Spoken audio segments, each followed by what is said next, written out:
Hi, this is Atya here. Welcome to PhDpreneur, where we discuss mindset, PhD, and personal finance. Today, I am going to speak about an experiment that I have been doing for past couple of days, for past month actually, and I failed miserably at it. I wanted to share this experience with you. So the experiment was going dairy free and in particular milk free because of certain reasons and aspects that I had researched.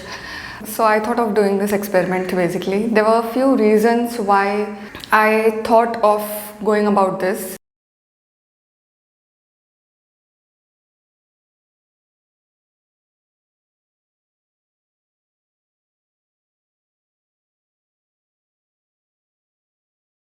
First of the primary reasons were my skin allergies, urticaria, hives. Now I don't have it because my diet is quite controlled, but at one point of time in January 2021 starting, I had this severe issue of hives.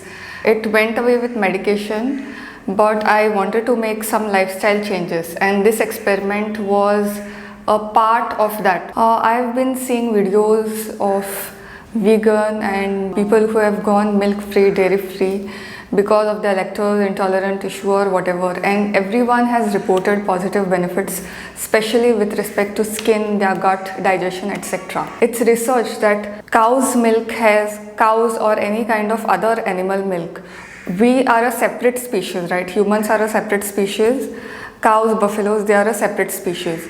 So the hormones which are present in their milk is suited for their babies. It is not suited for humans. When I researched, I found the enzymes which are supposed to digest this external milk, they are not present in humans at all. This makes it very vulnerable for indigestion, for bloating, for all kinds of different flatulences or different disorders related to digestion, and at the end of the day, digestion is the root cause of all the ailments. So if there is any kind of symptoms you are experiencing, improper digestion is the root cause of that. So that was also in my mind.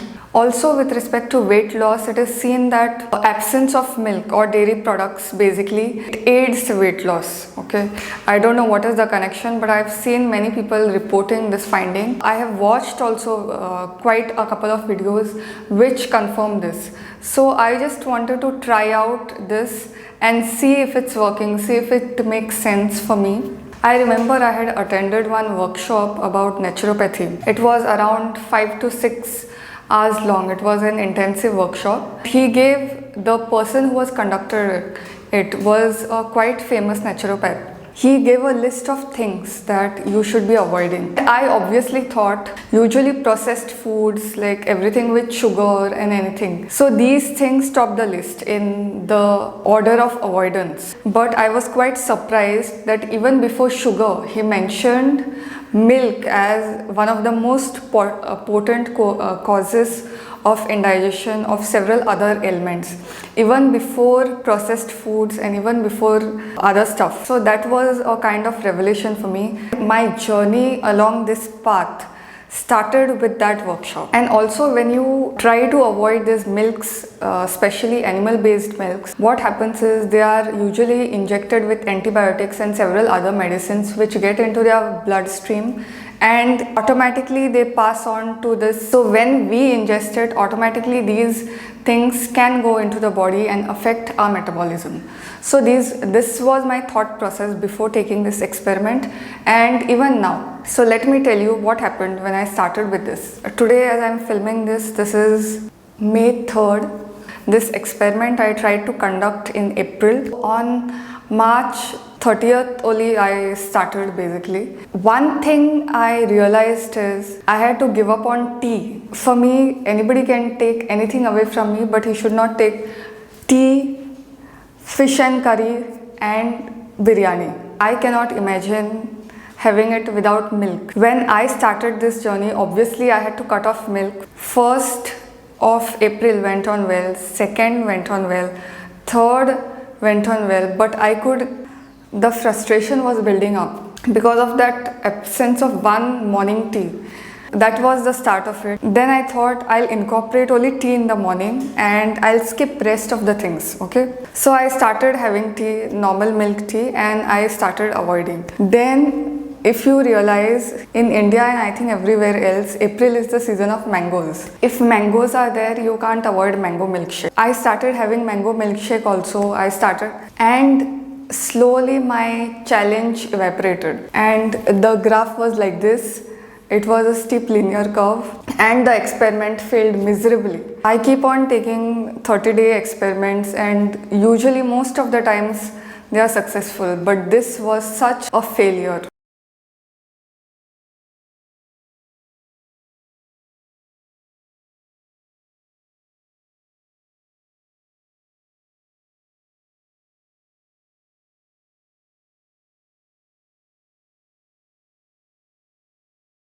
Now when I try to introspect on this, there are few couple of things that could have happened differently. First is preparing for shortcomings. I know myself, I cannot remain without tea. So if tea is such an essential part, then some kind of substitute could have been, whether it is green tea or any kind of different tea. What I did was I gave up on tea completely, whether it is milk tea or green tea or anything. That was the start of not so good phase, when milk has been a part of your life for a long time, for several years, since childhood. First of all, it is necessary to have a strong substitute in its place instead of diving in straight into the experiment. So instead of going dairy free completely, I could have started a month where I could have tea in the morning, but in the later half of the day I could not have anything related with milk in it.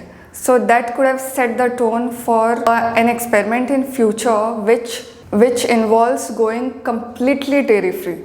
I dived in straight, and that was also one of the reasons which caused this. So overall, these were some of the learnings. If you have been trying to go dairy free, or if you have gone dairy free, let me know what has helped you and if you know any resources, because I usually don't give up on my goals. Training this is in the pipeline. So if you have any resources, please feel free to share it in the comments.